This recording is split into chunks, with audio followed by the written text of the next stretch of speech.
ოდესმე დაფიქრებულ ხართ კონკრეტულად რაზე დგას თქვენი სახლი. რა საიდუმლოს ინახავს მიწა, რომელზეც ყოველდღიურად დავდივართ. ახალგაზრდა ქართველ გეოლოგთან ერთად თბილისის გეოლოგიურ ნიმუშთა პარკს ვეწვიეთ, სადაც თავმოყრილია დედაქალაქის ფუნდამენტი. ის ქანები, რომლებზეც ჩვენი ქალაქია აშენებული. თუ ფიქრობთ, რომ გეოლოგია მოწყენილობაა, ძალიან ცდებით. ეს არის პროფესია, რომელიც გაძლევს შანსს გახდე ბუნების მკვლევარი. იმოგზაურო და აღმოაჩინო ის, რაც სხვებისთვის დაფარულია. აუცილებლად უყურეთ ვიდეოს ბოლომდე და თქვენ ძალიან ბევრ რამეს გაიგებთ ჩვენი ქალაქის შესახებ. გაიგებთ იმ რისკების შესახებაც, რაც მას შესაძლოა ელოდებოდეს. ზოგადად კი ახალგაზრდებმა აირჩიეთ ეს მომავლის პროფესია. გეოლოგია მართლაც ძალიან საინტერესო რამ არის. ეს ვიდეო მე ძალიან სპონტანურად ჩავწერე, ამიტომ შეიძლება იქ რაღაც მთლად კინემატოგრაფიულად გამართული არ იყოს, მაგრამ ძალიან საინტერესო რომ არის, ამას მხოლოდ ისინი გაიგებენ, რომლებიც ამ ვიდეოს ბოლომდე ნახავენ. მაშასე, წავიდეთ ვნახოთ, რას წარმოადგენს თბილისის ის ქანები, რომლებზეც ჩვენი ქალაქია, ჩვენი დედაქალაქია გაშენებული.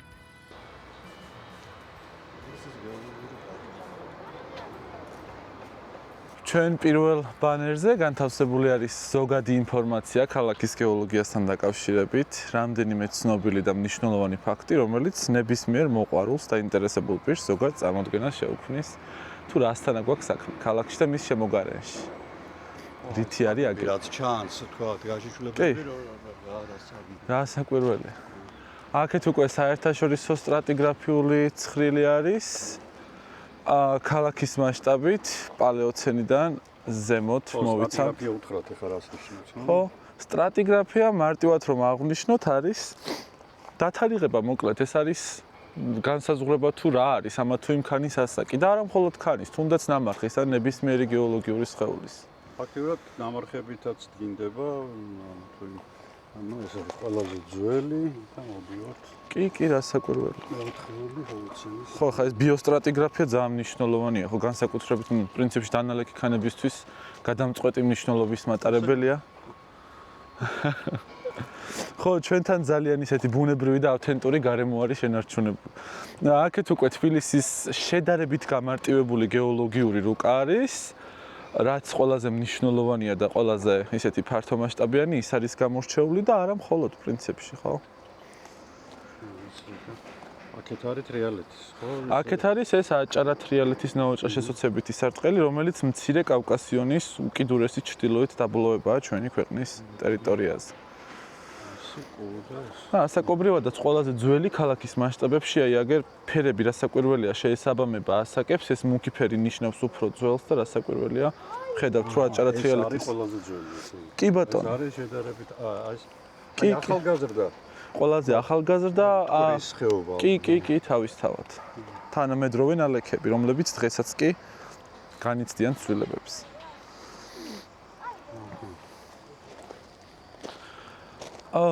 რასაც თავიდანვე აღვნიშნავთ ხოლმე არის ის, რომ აქ წარმოდგენილი ნიმუშები იყოფა სამ მნიშვნელოვან ნაწილად. პირველი ნაწილი არის ზოგადი სტრატიგრაფიული განსაზღვრებით, რა გვხდება ქალაქში. ვიწყებთ ყველაზე ძველით და ვამთავრებთ ყველაზე ახლით. ასევე გვაქვს ერთი პატარა სეგმენტი, სადაც რამდენიმე მეწყრის ნიმუშებს ვანახებთ ჩვენთვის, ჩვენ სტუმრებს და ასევე გვაქვს სეგმენტი, სადაც თბილისის რამდენიმე ცნობილი ძეგლის, რამდენიმე შენობის საძირკველში თუ რა ქანია, ამის რეპრეზენტაციასაც ვცდილობთ. იდეურად ეს არის ქალაქის მასშტაბით ერთ-ერთი ყველაზე ძველი ქანი, რომლის პოვნაც შეიძლება, ეს არის ვულკანური ტუფბრექჩია. რახანც აჭარა თრიალეთის ნაოჭა-შესოცებითი სარტყელი, მარტივად რომ ვთქვათ, აჭარა თრიალეთის ქედი დიდწილად ვულკანური და ვულკანოკლასტური წარმოშობისა, იქ ძალიან ბევრ ასეთი ტიპის ქანს ხვდებით. სხვადასხვა შეფერილობის დაკუთხული ნატეხოვანი სეგმენტები არის ვულკანური ქანები, რომლებიც შემდგომში შეცემენტებული არის მრავალფეროვანი მასალით. ქვიშის ნაწილაკები შეიძლება მომენტებში კალციტი იყოს, ძალიან ბევრი მასალა, მოკლედ კარბონატული შედგენილობის და ასე. საკმაოდ მტკიცე ქანია, ზოგადად ტუფბრექჩიებზე ხშირად აქვთ წარმოდგენა, რომ ძალიან მსუბუქი უნდა იყოს და ჩვენ კიდე საათები გვჭირდებოდა თითოეული ნიმუშის გარემოდან გამოსათავისუფლებლად. ნუ შუა ელცენი, ხო, ნუ შუა ეოცენი ასაკობრივი ან რიცხვებიც, ანუ უფრო დილეტანტურ ენაზე, რასაკვირველია, სამოყვარულო ენაზე გარკვეულ მიახლოებულ დონეზე წერია, თუმცა შეიძლება მას ან აღემატებოდეს, ან მასზე ნაკლები იყოს. ეხლა ნუ დათარიღებას რაც შეეხება, 55-დან ხო. 50 მილიონი. ხო, უხეშად შეიძლება ითქვას. იქით აქეთ გრძელდება მოკლედ ჩვენი ექსკურსია, იქითაც სტუპბრექტში არის, პატარა განსხვავება არის ამ ორ სტუპბრექტშიას შორის. მაგალითად, აი შეგვიძლია მივუახლოვდეთ და ვნახოთ და შევადაროთ წინას. იმ შემთხვევაში, თუ ნატეხების რაოდენობა იყო შედარებით უფრო მეტი და უფრო მცირე ზომის, აქ ვხედავთ, რომ ბრექჩები უფრო დიდია ზომაში, თუმცა მათ შორის სივრცეც უფრო მეტია.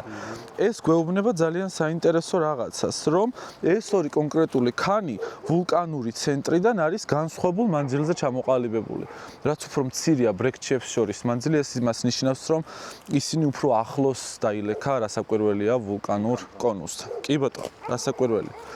ეს არის ის ქანი, რომელიც სამშენებლოდ თქვათ მასზე საძირკვლის გაკეთება და გაშენება სახლის ყველაზე ისეთია. საკმაოდ ისეთია, კი ბატონო. ნუ ჩვენი ნიშნულები უკვე ხა თბილისიდან არ არის, ეს ამბროლაურიდან არის, ეს ქვედაცარცული კირქვებია, დამერგელებული ქანებია, სადაც ამონიტების, ორსაგდულიანების, ბელემნიტების და არა მხოლოდ უამრავი სახის ნამარხის ნახვა შეიძლება.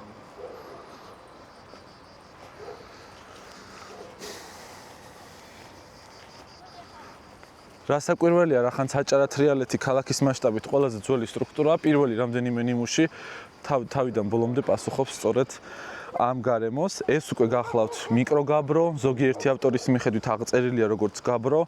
ჩემი დაკვირვებით ყველაზე მტკიცე ქანია, რისი ნახვაც ქალაქში შეიძლება, იმიტომ რომ არ შეგხვედრო და მონატეხის სახით უბრალოდ ვერ გამოვა თავისუფლ ვერანაირად, ვერც პერფერატორით, ვერც ჩაქუჩით, ვერც წერაქვით, ვერაფრით. ალბათ მხოლოდ აფეთქებით. კი ბატონო. ამ ტიპის ქანს რაც შეეხება, აქ უკვე აღარ აქვს ვულკანურ სედიმენტურ გარემოსთან საქმე, მხოლოდ ვულკანური წარმოშობის შეიძლება იყოს, რახანც მიკროგაბროს ვეძახით, რეალურად ინტრუზიულია, ანუ მიწის ქვეშ გაციებული მასა არის, ოღონდ არც ისე დიდ სიღრმეზე. ეს რომ ყოფილიყო რამოდენიმე კილომეტრის სიღრმეზე გაციებული და დაკრისტალებული ქანი გვექნებოდა მოზრდილი ზომის პლაგიოკლაზები, პიროქსენები და ასე შემდეგ, რომ აღარ გავართულოთ ახლა. ანუ ამოიწია და გაცივდა. როგორც ჩანს, აი როგორც წესი დაახლოებით 1 კილომეტრის სიღრმეზე ან უფრო ზემოთ ხდება ხოლმე როგორც წესი ესეთი რაღაცა ამ მსგავსი ტიპის ქანების წარმოშობა. სუბვულკანურ ქანებს თუ დავარქვი, ეს უკვე მთლიანად ვულკანური წარმოშობის ქანია, ანდეზიტი არის. ანდეზიტების ნახვა პრინციპში უფრო გავრცელებული სახით შეიძლება ქალაქის მასშტაბით შედარებით გაბროსთან. მხოლოდ ერთი ადგილსაპოვებელია ქალაქში გაბროსი რუსთავის გზატკეცილისკენ. ამ კონკრეტულ ქანს რაც შეეხება, ეს შედარებით უფრო მეტი სილიციუმის ორჟანგის შემცველობით ფერზეც ეთყობა კონტრასტში განსხვავება, ის უფრო მუქია, ეს უფრო ღია შეფერილობის არის. თუ ჰიდროთერმულ შეცვლებს განიცდის, იმ შემთხვევაში პირიტის ჩანართებიც აუცილებლად სტეფანწმინდაში მაქვს ნანახია ესეთი კრისტალებია. კი ბატონო. ზოგადად მოსაპირკეთებელია ერთიც და მეორეც. კი, ან ძალიან მედეგია, მჟავაწვიმების მიმართ ძალიან მდგრადია და ასე შემდეგ. აკაურია? მოდის ხოლმე, კი ბატონო. ვაჭმევთ ხოლმე და შემოგვეჩვია. იცაო აკაურობას. აუ, ბიჭო. ბიჭი არის. ეს უკვე შუა ეოცენური ქვიშაქვა, ასაკობრივად დაახლოებით იგივე ჩარჩოში ვართ, თუმცა შედარებით უფრო ახალგაზრდა ვიდრე დანარჩენები. ქვიშაქვა უკვე პრინციპში დანალექი ტიპის ქანია. თავიდანვე უნდა აღვეღნიშნა პრინციპში, რომ ეს ქანები ყალიბდება ნეოთეტისის ოკეანის ფსკერზე. ეს ნეოთეტისის ოკეანე აფრიკისა და არაბეთის ტექტონიკური ფილაქნების ჩრდილოეთით გადაადგილებასთან ერთად, ანუ კონვერგენციასთან ერთად, ევრაზიის ფილაქანთან, იწვევს იმას, რომ ეს ნეოთეტისის ოკეანე დროდადრო პატარავდება და როგორც დღეს ვხედავთ, საბოლოოდ საერთოდ იხურება და ქრება. აბსოლუტურ შორს არის, აი ახალი გზა რო გაკეთდება. აი რო დანალექი ქანებია, ისინი არის, როგორც ვიცი, ეოცენური, ხო? აი ეს ჩალა კარგად რო ჩანს ეს.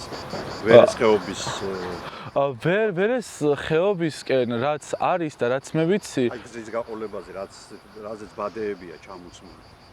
აი მაგალითად ეს თამარაშვილის ხიდი ქვია, ხო, ამას ახლა საბურთალოსკენ გადასასვლელი რომ არის ვაკიდან, მანდ არის უკვე ოდნავ უფრო ახალგაზრდა ოლიგოცენური ასაკის ქანებია, თუმცა ქვემოთ რასაკვირველია ეოცენიც აუცილებლად იქნება. კი, რასაკვირველია, მაგას აღვნიშნოთ როდადრო.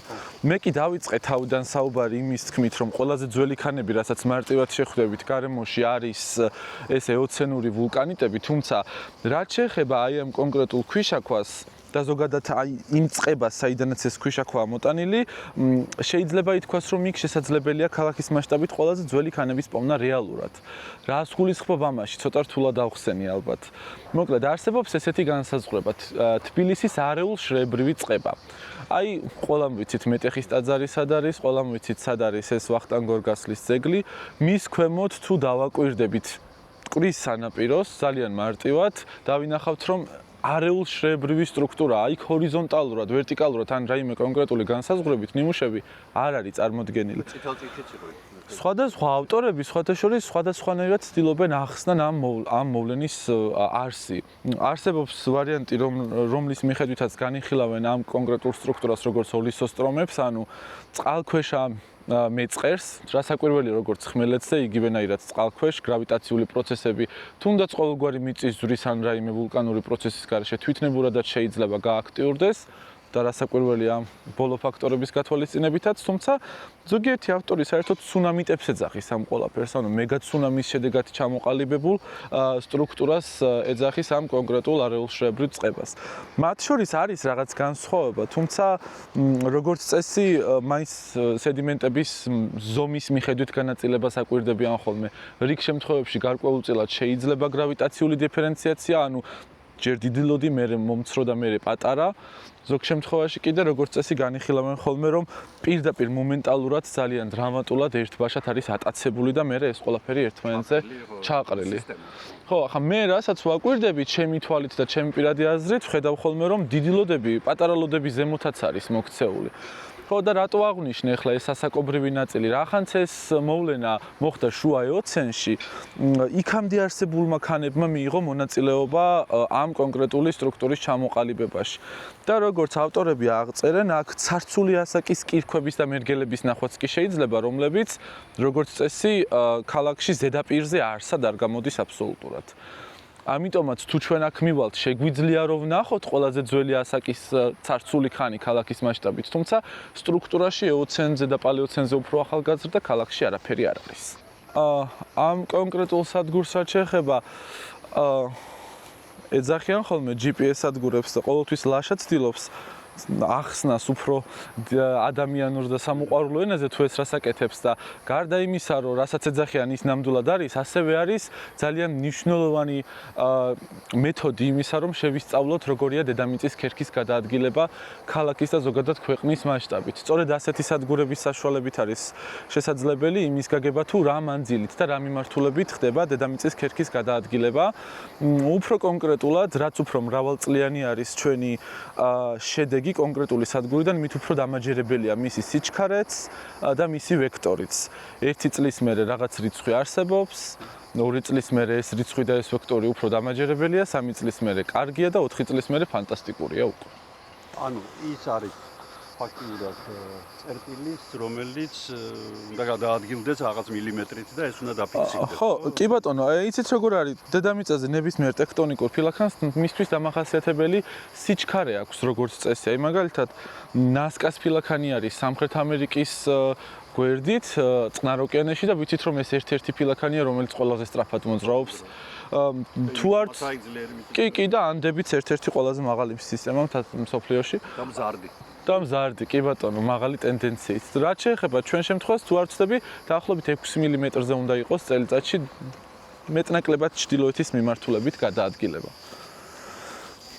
აი, ახლა ამოვდივართ მოკლედ იმ ნიმუშებთან, რომლებსაც მომდევნო 4 ნიმუშს ვეძახით თბილისის ნუმულიტური წყების ნაწილებს. ნუმულიტები ესენი კალციტური შემცველობის ჯავშნიანი ორგანიზმები არიან, რომლებზეც მე როგორც ვიცი, ძირითადად გამჭვირვალე და თბილ წყლებში მოსწონდა ცხოვრება, თუ არ ვცდები, ისინი გადაშენებულები არიან უკვე. ყოველ შემთხვევაში უშუალო შთამომავალი არ დაუტოვიათ და ძალიან კარგი სტრატიგრაფიული მნიშვნელობა აქვს ეს. კი, ანუ ქალაქის მასშტაბით ერთ-ერთი ყველაზე გავრცელებული ქანია და ქალაქის რელიეფის ფორმირებაში ძალიან დიდ როლს ასრულებს, ვინაიდან ძალიან გავრცელებულია. ბევრი შენობაა მასზე აშენებული, ბევრი უბანი და ამ ყველაფერთან ერთად ერთ-ერთი ძალიან მნიშვნელოვანი მიწისძვრაც არის მათთან დაკავშირებული და აუცილებლად ავხსნათ ესეც. ნუმულიტური წყების ზედაეოცენური ქვიშაქვა ყველაზე გავრცელებული ქანი არის ამ წყებაში და შეგვიძლია დანალექი ქანია ეს. დანალექი ქანია, კი ბატონო, ძირითადად აწი უკვე დანალექ ქანებთან გვექნება საქმე. ეხლა ძალიან საინტერესო ნიმუშს უნდა მივუახლოვდეთ, იგივე წყების ნიმუშს, რასაკვირველია. ეს ჩვენი ნიშანი არის პარკში, ვისაც პატარა ბილიკი ურჩევნია დაბრუნდეს ქვემოთ და ვისაც მეტი აინტერესებს, წავიდეს ზემოთ. რასაკვირველია მანდაც არაერთი სახეობის ამონიტი. ნუმულიტური წყების ქვიშაქვის კონკრეცია.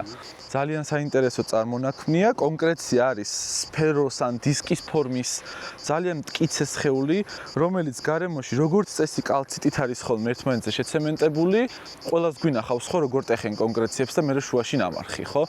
ნამარხის გარდა შეიძლება იყოს სხვა ტიპის ქანის ნატეხი, რაიმე მინერალი იყოს ან ასე შემდეგ. თუმცა არ უნდა შეგვეშალოს სეკრეციაში, აი, როდესაც სფეროს ტეხენ და შიგნით კრისტალებია, ხო? სეკრეციაში კრისტალების ზრდის მიმართულება არის გარედან შიგნით. კონკრეციაში რახანა ცენტრალური აგრეგატიდან იწყება ზრდა, ეს მას ნიშნავს, რომ შიგნიდან გარეთ იზრდება. როგორც მარგალიტი. რასაკვირველია, ხო მე ვეძახი ხოლმე გეოლოგიურ მარგალიტებს. ხო, ჩვენ რამდენი კონკრეციაც არ გავხსენით, სამწუხაროდ შიგნით არაფერი ვიზუალური ესე მაკროსკოპულად რო დაკვირვებად იყოს არ დავხვდა, ამიტომაც კონცენტრაციის კი არა და გამოლეკვის ცენტრია, ხო, ფაქტიურად. ესე ითვლება, კი ბატონო. ხო. ეხლა რაც შეეხება ამ ნიმუშს, მოკლედ მე ძალიან ამაყივარ ამ ნიმუშით, ყველაზე მეტი შრომა ამას დაჭირდა. ეს არის ამ ნუმულიტური წყების კიდევ ერთ-ერთი ძალიან მნიშვნელოვანი არგილიტის შრე, მოკლედ, რომელიც ერთდროულად რეპრეზენტაციაა როგორც პეტროლოგიის, სედიმენტაციის, ასევე ტექტონიკის, ვინაიდან ჩვენ აქ ვხედავთ ჰორიზონტალურად დალექილ შრეს, რომელიც დროში შემდეგ უკვე რაღაც კონკრეტული მიმართულებით აყირავდა და შემდეგ და უკვე აი როგორც აი ეს არის ანუ რეალური ფოტო და რღვევითი დისლოკაციაც უკვე ძალიან კარგად ჩანს. ჩვენ მაქსიმალურად შევეცადეთ, რომ რეალური მასშტაბები და რეალური ზომები ძალიან დაგვეცვა ესე. ჩემი აზრით რეალობას საკმაოდ გავს, რა ვიცი. ასეთ მდგომარეობაში იყო ბუნებაში, ხო?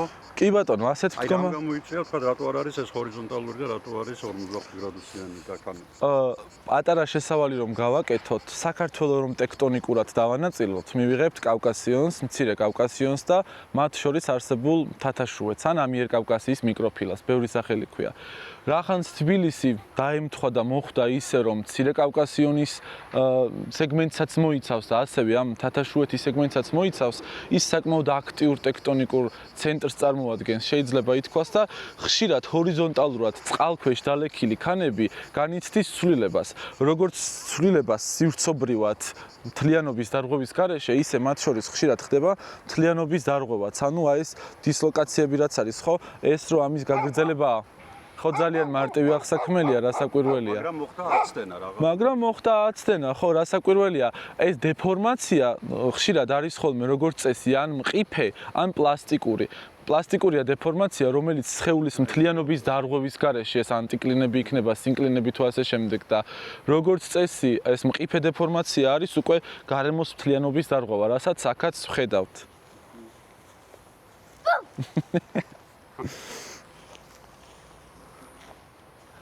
კონგლომერატი თბილისის ნუმულიტური წყებიდან ისევ კონგლომერატი მარტივად რომ ავხსნათ, აი ქვემოთ არსებული ტუფრექშებისგან განსხვავებით, გამოირჩევა იმით, რომ აქ არსებული ქვარგვალები უკვე დამუშავებულია, რაც იმას ნიშნავს, როგორც წესი, რომ ტრანსპორტირებულია რაღაც მანძილზე. თავისი, ხო, არსებობს ხოლმე როგორც წესი ზღვიური და მდინარული კონგლომერატები. ამ შემთხვევაში ალბათ ეს უფრო, რა ვიცი, მდინარის გავლენა. კი, ესეც თავისუფლად შეიძლება. ძალიან ჭკვიანური დაკვირვებაა, იმიტომ რომ ნუმულიტურ წყებაში შეიმჩნევა კონგლომერატები, სადაც ქვარგვალების ზომა ზედმეტად დიდი არის მდინარისთვის. თავისუფლად შეიძლება იქ ანუ ამ ზღვის ან ოკეანური გარემოს ვარიანტის განვიხილოთ, იმიტომ რომ აქ ნეოთეტისის ოკეანე ჯერ კიდევ საკმაოდ ფართო მასშტაბებს აღწევს. ისევ ეოცენში ვართ უკვე ზედა. ის უკვე ზედა ეოცენში ვართ და აი აქედან უკვე გადავდივართ ოლიგოცენში. რა ვიცი, საიდანაც გვენებოს იქიდან შეგვიძლია გავაგრძელოთ. ეს ნიმუშები უკვე სადაც ახლავ დგავართ, იმ გარემოსთვის დამახასიათებელი ქანებია. შეიძლება ეს ვაშლი ჯვრის მეწყრის ხედი თქვენ ძალიან კარგად გეცნობათ. ეს უკვე ოლიგოცენური ნალექები არის. როგორც ამ ფოტოდან ხედავთ, დანალექ ქანებს ახასიათებთ შრეებრიობა. სხვა პრინციპში არც ერთი ტიპის ქანს არ ახასიათებს შრეებრიობა, შეიძლება ითქვას. ეს შრეებრიობა სენდვიჩი ჯალაგები. კი ბატონო.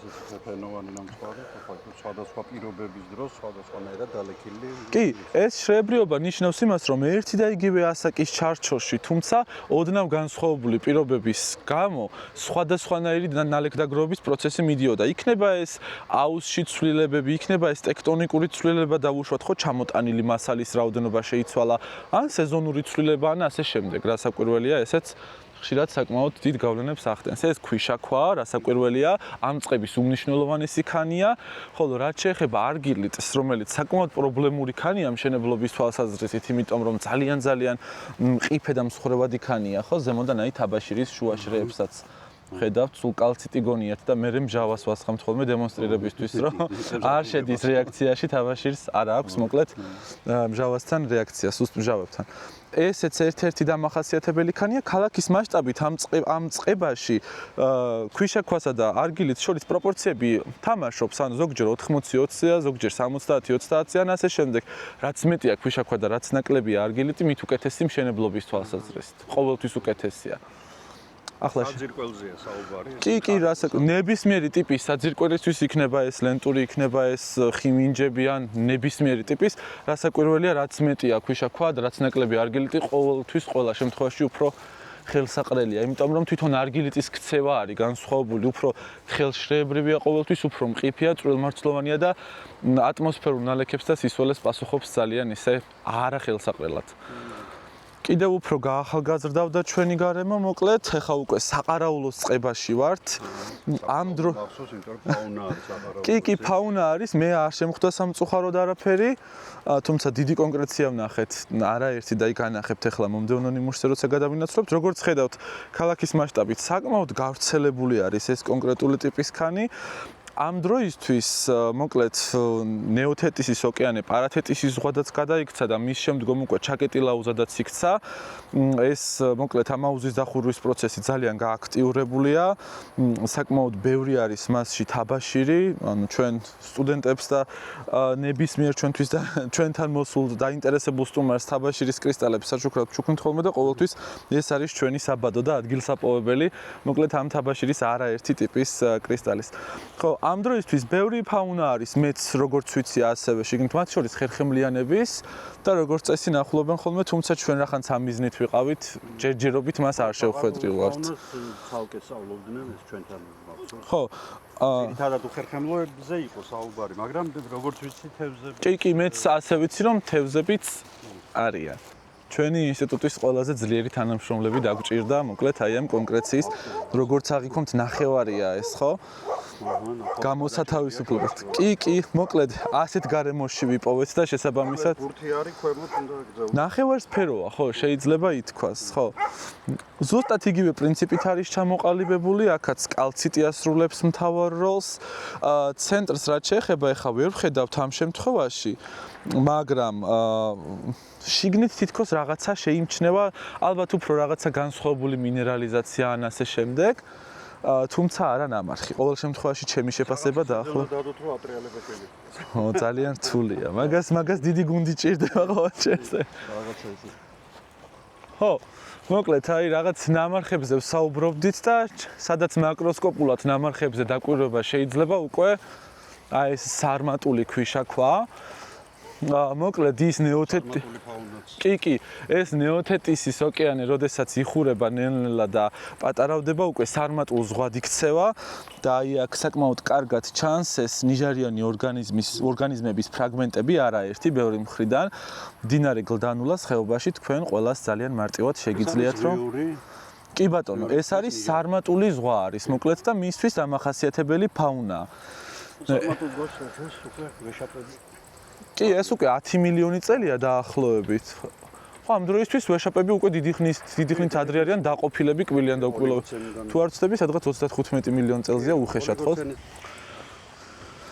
აქ ნალექდაგროვების პროცესები შედარებით განსხვავებულია და როგორც ხედავთ მაკროსკოპულად უკვე რთული არის ფაუნაზე დაკვირვება, აღარ გვხვდება.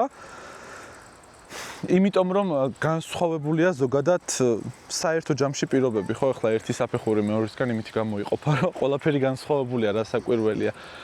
გავრცელებას ყველა რუკაზე ძალიან მარტივად შეგიძლიათ დააკვირდეთ, თუ სად ხვდებით ამ ყველაფერს და ყოველთვის ვცდილობთ ხოლმე რომ ნიმუშები ძირითადი ქანიდან და არა ნაგორები მასალიდან ავიღოთ, რომ ჩვენი შედეგი იყოს რეალური და კი ბატონო, რასაკვირველია. აი ახლა უკვე ჩვენი ნიმუშები ძალიან გაახალგაზრდავდა. მე ყველაზე მეტად აი ამ ნიმუშის განმარტება მიყვარს ხოლმე ჩვენი სტუმრებისთვის. ეს არის აღჩაგილური კონგლომერატი. დაახლოებით 3 მილიონი წლის წინ ეს კასპიის ზღვა, რასაც ჩვენ დღეს კასპიის ზღვას ვეძახით, განიცდის ტრანსგრესიას, ანუ კალაპოტიდან გადმოდის ბევრი მიზეზის გამო, ფარავს აზერბაიჯანს და აღმოსავლეთ საქართველოს მნიშვნელოვან ნაწილს. დაახლოებით კასპამდე შეიძლება ითქვას. როდესაც ის უკან იხევს, ამ ყველაფერთან ერთად ძალიან ბევრი ტიპის ნალექი ყალიბდება. ბევრი ნამარხი ორგანიზმი გვხვდება სწორედ აი ამ ზღვის ტრანსგრესიის გამო, მათ შორის თუნდაც კასპში, კახეთისკენ არაერთ ადგილზე და ასე შემდეგ. საიდან დავიწყეთ, ხო, დაახლოებით 50 მილიონი წლით დავიწყეთ და აგერ 2.5-2 მილიონ წელზე უკვე ჩამოვედით. კი, ხა ქვემოთ საერთოდ ახალგაზრდა ნიმუშები გვაქვს და იმათაც შემდეგში აუცილებლად ნახავთ. ეს არის ნალექები, სადაც თქვა იგივე სპილო არის ნაპოვნი გარეთში. ნებისმიერ სეზონზე მოკლედ ნებისმიერ რაღაცით უმასპინძლებით ჩემს თორეს. არა, ეს პანტა არ არის, მსხალია მე მგონი, ოღონ პანტები ცოტა უფრო მოგწევია. ხო. მოკლედ ალუბლიდან და თუთიდან დაწყებული, მსხლით და რა ვიცი, ნუში დამთავრებული. გზებზე მეც არ მიყვარს. იმის მიუხედავად, რომ ძირითად შემთხვევაში აღჩაგილურ ნალექებში კონგლომერატებს ხვდებით, მათ შორის ხშირად არის ხოლმე ეს ქვიშაქვის ლინზებიც, როგორც წესი ეს იმას ნიშნავს, რომ აი ამ ზღვიურ გარემოში ასეთი ტიპის ნალექები ჩნდება მდინარეების დელტებში. აი ასეთ ლინზაზე არის დაახლოებით საუბარი, რასაკვირველია, სადაც ზღვარი მასში ძალიან ბევრი წყალი ჩაედინება მდინარეთა ქსელების გამო. ეს არის ზღვაში წარმოქმნილი? ესენი კი ბატონო ზღვიური წარმოშობის ქანებია. ეს ქვიშაქ 2 მილიონი წლის. სულ რაღაც 2 მილიონი წლის არის და ეხლა კიდევ უფრო ახალგაზრდა ნალექებს უნდა დაუბრუნდეთ ქვემოთ. შენ ნახავთ ზადაგზა მომიყევით, ანუ ადამიანს დააინტერესებს თქვათ აქ მოსვლა, როგორ მოდის? ჯერ აქედან დავიწყოთ. ადამიანს ნებისმიერ წამს, ნებისმიერ დროს შეუძლია მოვიდეს. ნუცუბიძის 77 არის დედამიწის შემსწავლელ მეცნიერებათა ინსტიტუტი და სეისმური მონიტორინგის ეროვნული ცენტრი. მის ეზოში არის განთავსებული ჩვენი გეოლოგიური პარკი თბილისის, სადაც თავად შეუძლია დამოუკიდებლად ნებისმიერ ნიმუშს გაეცნოს, სადაც ქართულ და ინგლისურ ენებზე ძალიან მარტივად სამოყვარულო ენაზე დაწერილ ტექსტებს წაიკითხავს და შესაბამისად გაიაზრებს ყველაფერს. თუ ჩვენი დახმარება დაჭირდება, ჩვენ ყოველთვის მზად ვართ მოკლედ სამუშაო დღეებში, რომ ნებისმიერ დაინტერესებულ მსურველს და პირს მივაწოდოთ. თანხა არაფერი არა, რასაკვირველია. იღებ განათლებას და მიდიხარ. დაგვადექით თავზე მოულოდნელად, გაგვიხარდება მოულოდნელი სტუმრები დიდი სიამოვნებით.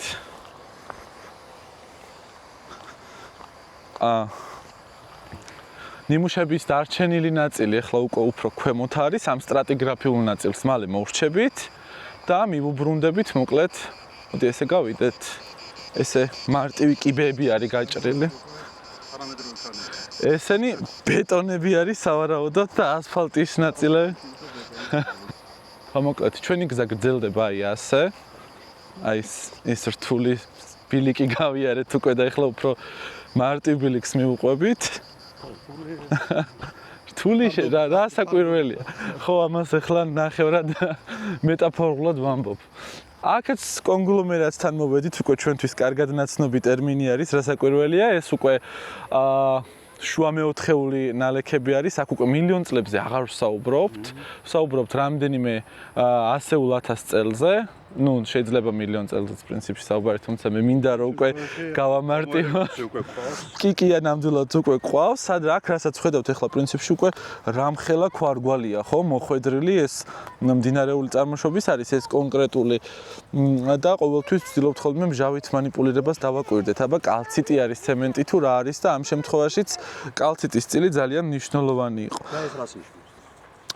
ეს ანუ საერთოდ კონგლომერატში ცემენტი შეიძლება ძალიან ბევრი რამე იყოს. თუ ძალიან გაგვიმართლებს, ზოგჯერ ცემენტი, ეგრეთ წოდებული ცემენტი შეიძლება ოპალიც იყოს და ოქროც იყოს, ის კი არა, არსებობს კონგლომერატები, სადაც ცემენტს წარმოადგენს ოქრო. ამ შემთხვევაში აქ რომ გვაქვს კალციტი, ეს იმას ნიშნავს, რომ კალციტი გარემოში საკმარისად გავრცელებულია იმისთვის, რომ ქანის აგებულებაში მნიშვნელოვანი წილი შეასრულოს. რასაკვირველია, კალციტთან ერთად ქვიშის ნაწილაკები არის, ასევე უფრო მცირე ზომის ფრაქციის სედიმენტები და ასე შემდეგ. ანუ სურათი რომ მრავალფეროვანია, ეს იმისი დემონსტრირება არის სწორედაც რომ. მოკლედ, ისე გადადის ახლა ჩვენი ბილიკი, დამთავრდება სტრატიგრაფიული ნაწილი და დანარჩენსაც მერე აუცილებლად გავეცნოთ. ესე იგი, რახანს არაკონსოლიდირებული, ანუ შეუკავშირებელი ნალექების აღება მათი ბუნებრივი გარემოსახით შეუძლებელია, მისი ნაწილ-ნაწილ აღება მოგვიწია, თუმცა როგორც კი მოვიტანეთ და მოვათავსეთ, მიიღო ბუნებრივი ფორმა, ხო? მე ძალიან გამიხარდა, ეს არის ტბიური ნალექები, აი ძალიან მარტივად შეიმჩნევა, რამდენად წვრილი, აი პრაქტიკულად შლამია, გათიხებულია, ხო, შლამია, თიხაზე ცოტა უფრო მსხვილმარცვლოვანია, ოდნავ შეიძლება ითქვას. როგორი ღია ფერის არის, როგორი ლეიკოკრატულია, ანუ აქაც თაბაშირის შუაშრეები ამ ძალიან რბილ და შეუკავშირებელ შრეებს შორის. საერთოდ ტბიური ნალექები ქალაქში არის რამდენიმე ადგილზე, მაგრამ ამ კონკრეტული ასაკის შუამეოთხეული ასაკის ტბიური ნალექები მხოლოდ ერთ წერტილშია თუ არ ვწდები დიღმისკენ ცოტა ზემოთ. სხვაგან რუკაზე ჩემი ცნობებით ყოველ შემთხვევაში არ შეგხვედრია. ჩვენი მუშაობის ტექნიკა საერთოდ შემდეგნაირი არის ხოლმე რომ რუკას ვათვალიერებთ, რა მოგწონს, რას მივიჩნევთ მნიშვნელოვნად, მივდივართ, იმასაც ვიღებთ და ველზე სხვა 10 კიდე სხვა რაღაცა მოგწონს ხოლმე და ისიც რა თქმა უნდა ჩვენთან ერთად მოდის.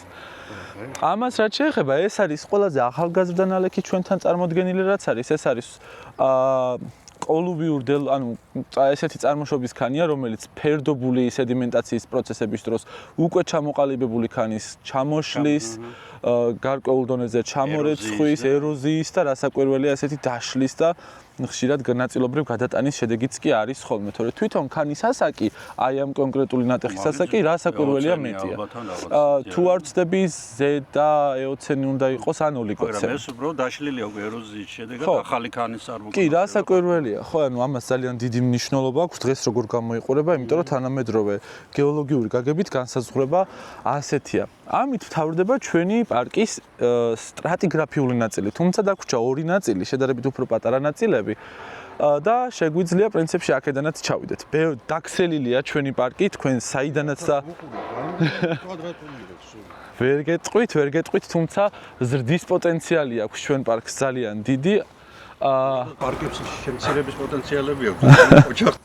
აქვე მინდა აღვნიშნო, რომ სტრატიგრაფიულ ნაწილში ყველა ის ქანი განუმარტეთ და ყველა ის ქანი ავხსენით, რასაც ამიერიდან შევხვდებით. თუმცა ეს ნაწილი უფრო სხვა რაკურსით და სხვა გაგებით აცნობს მოკლედ ჩვენს სტუმარს თუ რას უყურებს და რასთან გვაქვს საქმე.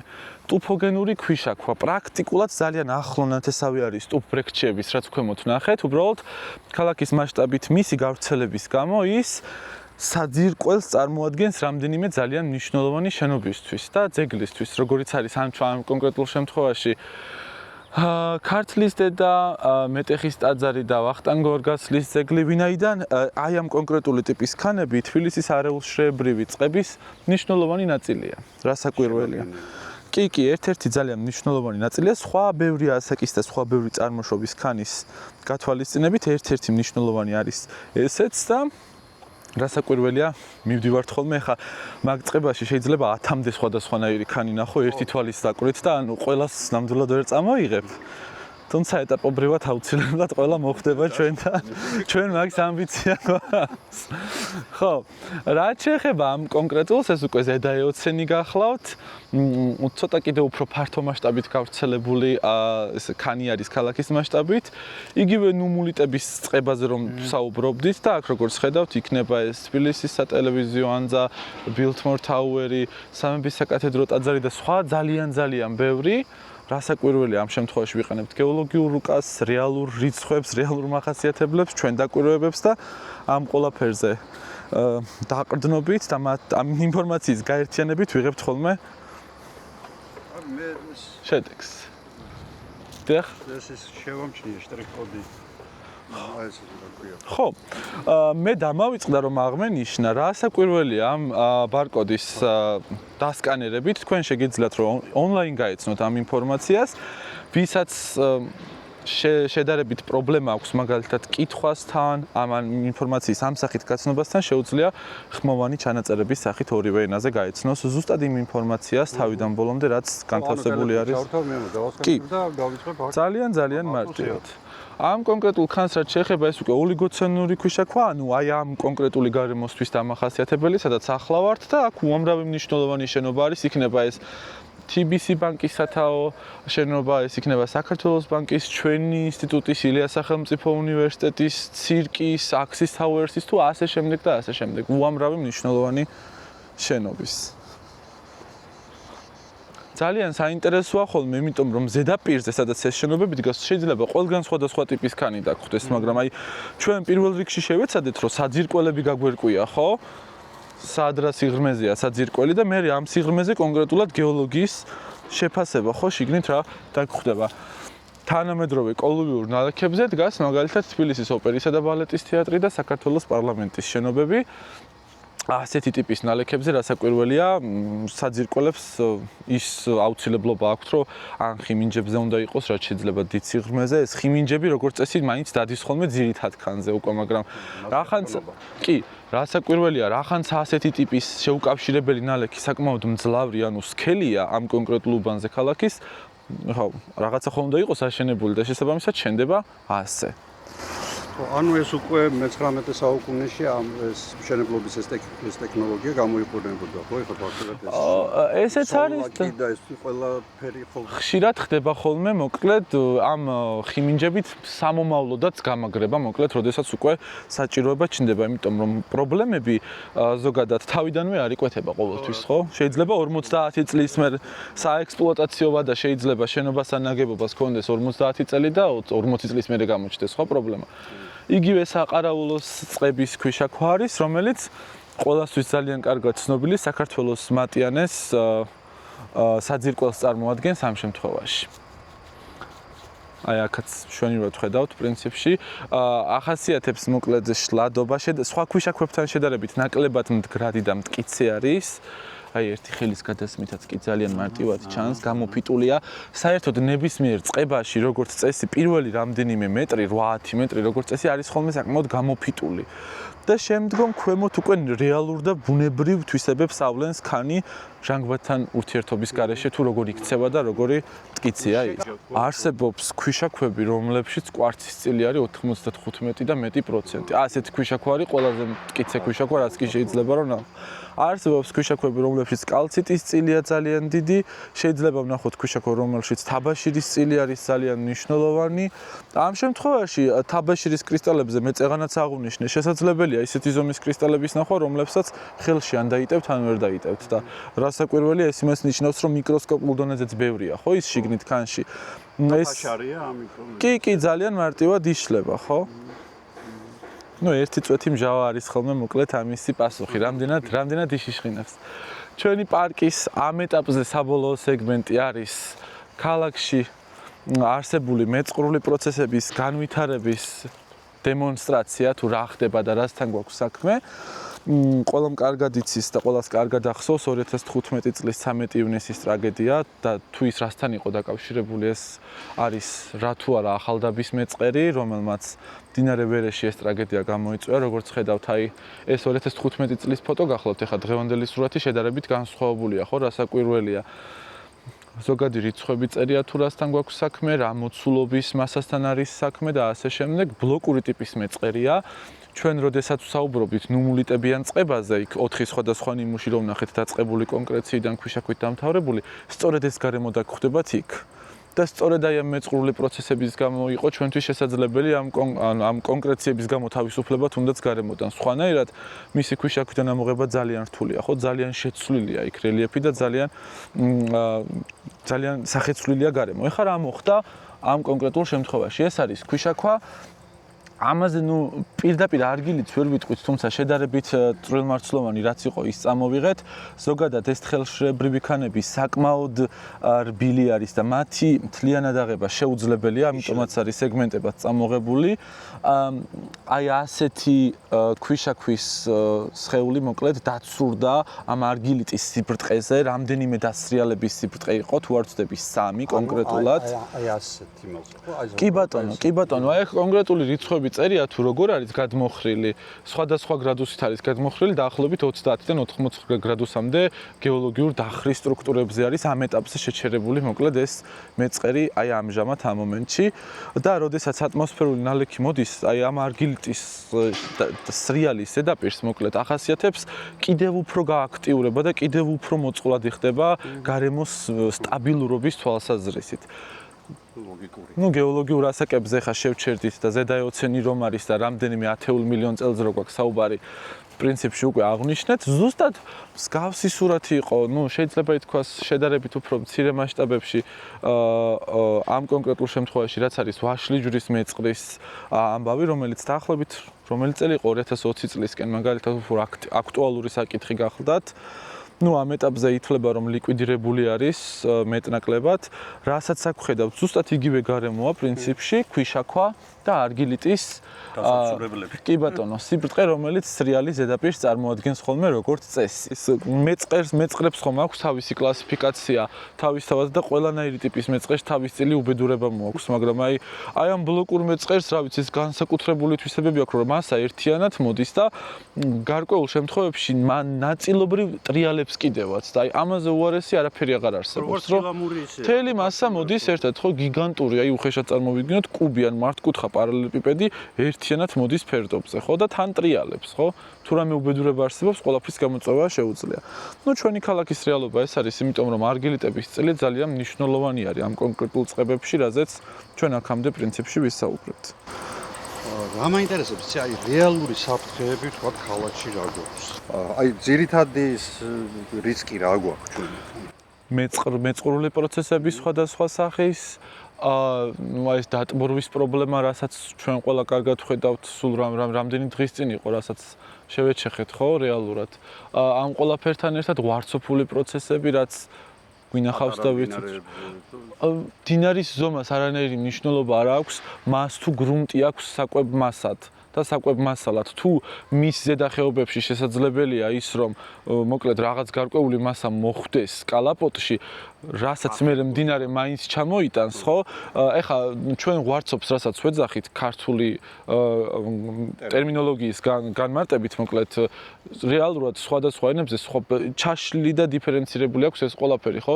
თუ წვრილი მასალა მოხვდება ამ მდინარეში, სხვანაირი მასა მოდის განსხვავებული სიჩქარით და პოტენციალით ზარალის, თუ მასში მსხვილი მასალაა მოხვედრილი, ხო? იმას კიდევ უფრო სხვანაირი სიჩქარე აქვს, რაც უფრო მსხვილია მასალა, მით უფრო საშიშია, ხო? ანუ მსხვილმარცვლოვანი მასალა თუ არის მდინარეში მოხვედრილი ღვარცოფში, ის ორჯერ უფრო სწრაფია ვიდრე წვრილმარცვლოვანი და ბევრად უფრო დამანგრეველი ეფექტი აქვს, ხო? ხო, კი დასაკვირველია, ახლა ამას ხო ვუყურებთ, რაც არის, ხო, ამ ყველაფერთან ახლა ეს ჩვეულებრივი ნიადაგი, ხემცენარეები, ბალახის საფარი, სამშენებლო ნაგავი და რა აღარ იყო, ხო, ახლა 2015 წელს რა აღარ ნახეთ, ხო?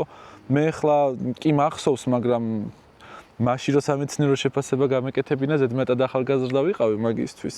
თუმცა როგორც მოვლენა ძალიან კარგად მახსოვს, რამდენად დრამატული იყო და რამდენ დღეს გრძელდებოდა ამ მოვლენასთან ბრძოლა. როდესაც ვსაუბრობთ, რომ უნდა ვიყოთ ფრთხილად, მაგალითად, ან უნდა გქონდეს მინიმალური ცნობიერება მიწისძვრის ფენომენთან, ხო? რატომღაც ყოველთვის გონიათ, რომ ჩვენ ვცდილობთ ვაცნობოთ მათ, რომ მიწისძვრა უნდა მოხდეს, ანუ პროგნოზირებად ხედავენ ამ ყველაფერს, რა საკვირველია თანამედროვე სამეცნიერო სივრცეში, გეოლოგიაში და სეისმოლოგიაში მიწისძვრის პროგნოზირებაზე არავინ არ მუშაობს, ვინც აქაოს არის და ვინც რეალურად უყურებს მოვლენებს, ამაზე წლები და 10 წლეულები დაიხარჯა თავის დროზე, თუმცა დღეს ამაზე აღარავინ მუშაობს. ერთადერთი თავდაცვის მეთოდი არის სეისმომედეგი მშენებლობა და მაღალი ცნობიერება მიწისძვრის ფენომენთან დაკავშირებით. როგორ ვიქცევით მიწისძვრის დროს? ნუ ეხა 7 და 1 მაგნიტუდა იყო იაპონიაში, ხო, გუშინზე.